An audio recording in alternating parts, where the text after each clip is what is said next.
Hello ladies and gentlemen and TV show lovers of all kind, and welcome back to the channel. As always, I am your host Brett Murphy, and for today's video it is going to be a brand new TV show episode review. And I am going to be reviewing the two-part premiere for Obi-Wan Kenobi. Yes, 17 years after Star Wars Episode 3 Revenge of the Sith, we finally have an Ewan McGregor-led solo Obi-Wan project. It is a 6-part limited series premiering on Disney+, and its 2-part premiere just finally dropped. So, did it live up to the hype? Well, we're about to find out.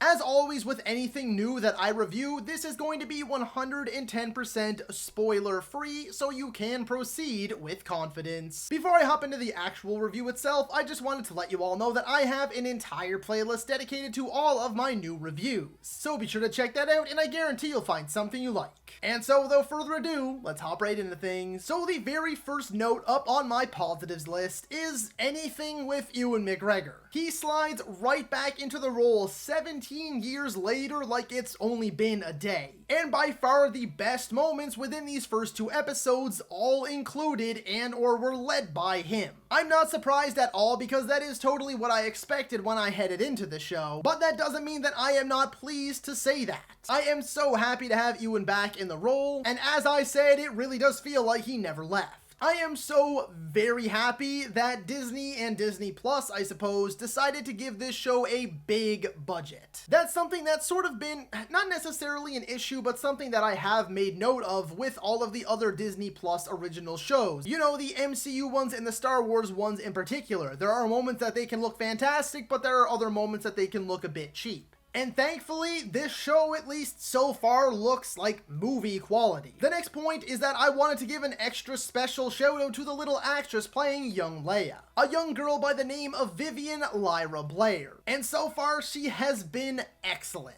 She's funny, sassy, and charming. Everything that we loved about Carrie Fisher as Leia. The next item up on my positives list is the score. So as most of you likely know, the great John Williams came back to compose the theme only for the Obi-Wan Kenobi show, and of course, that is great. But Natalie Holt is our main composer who most recently worked on the Loki show, and her work here is absolutely exquisite. It truly does feel like Star Wars. Yes, I know we are only 2 episodes in, but I do want to give a positive as well to the story so far. This, to me personally, is something that I do feel would pull Obi-Wan out of hiding. The base plot does totally work for me. Next up is that the planets that we have visited so far are stunning. Yes, there are some that we have seen before, but it was such a breath of fresh air to see Alderaan in all of its glory. And like I said, it is gorgeous. As most of you likely know from the trailers and the marketing and whatnot, we do get some returning characters, like Jimmy Smits as Bail Organa and Joel Edgerton returning as Uncle Owen. And to see both of them back was a real treat, and I was so happy to have them in the show. The next point I wanted to make is that there are some surprisingly intense moments. Not that that's a rarity in Star Wars movies or anything by any means, and of course I won't be getting into any spoilers,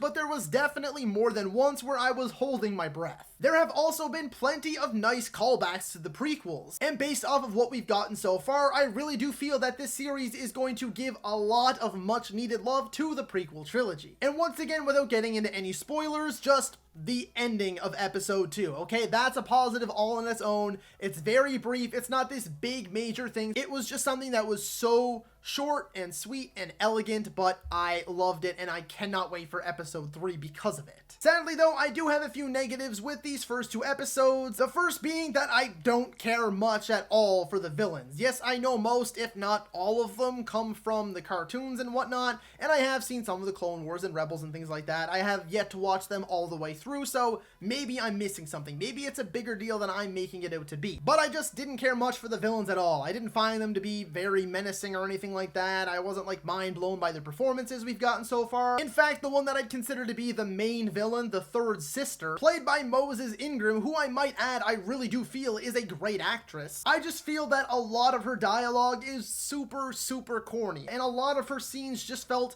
really overacted. So I just didn't really buy into the performance all that much so far, and I hope that the rest of the show turns this negative into a positive, but as of right now, the villain offering, I'm just not that impressed. There is one chase scene, and I know if you've already watched the first 2 episodes, you're gonna know exactly what I'm talking about. In the second episode, that's just not good. And the last negative I have, and I guess this might not be a full-blown negative because there are still 4 episodes left, but based on the first 2 episodes, there are some new characters in here that I found to be really intriguing that I feel were super underutilized, at least at this point. As of right now, I am not completely head over heels in love with Obi-Wan Kenobi just yet. Yes, I am really liking it, but there are some issues. However, I am aware that we are only 2 episodes in, so I'm trying not to be too harsh. But if it does end up being only these 6 episodes, because Ewan McGregor has said that he would love to come back and do a season 2, but if this really is a one and done thing, then I really do hope that things pick up soon because it's been a bit of a slow start. And so, I am going to be giving the 2-part premiere for Obi-Wan Kenobi a 7.5 out of 10. So that is all for today's video, folks. Be sure to let me know down in the comments if you agree or disagree with my review of the first 2 episodes of Obi-Wan Kenobi. While you're at it, feel free to let me know what you would have scored these first 2 episodes out of 10 and if you're excited for the rest. If you enjoyed that video, be sure to hit that thumbs up button. And if you'd like to see more content, consider subscribing to my channel and ringing that little bell icon. That way you can be notified about all of my latest uploads. And as always, stay safe. Thank you so much for watching. And that's a wrap. Hey you, yeah you, if you made it this far, just know I appreciate you. And while you're here, consider hitting that subscribe button.